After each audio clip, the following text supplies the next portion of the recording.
na tim cao có cái ở trong khăn này baby cả in su lệ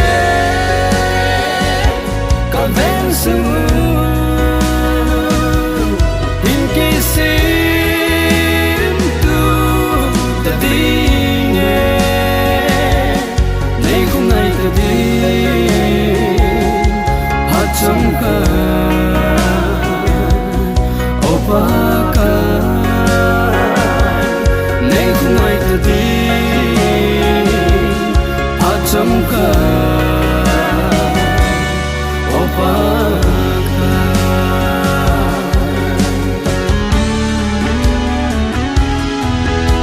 cả lấy xin hin khô chan rong lên cả là gạo chan đình cả nôm po lấy xin khen thấy na ho hi cả đâu dấu na đi thà lấy pe na mi khu to na bo va ki nem kahi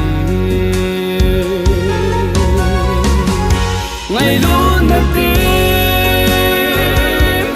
cao có cái ở trong khăn này baby cả in su lệ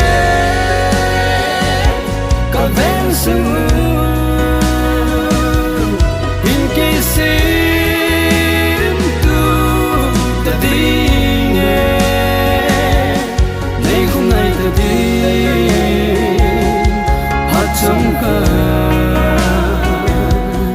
opa này không ngày ta đi ở trong khăn opa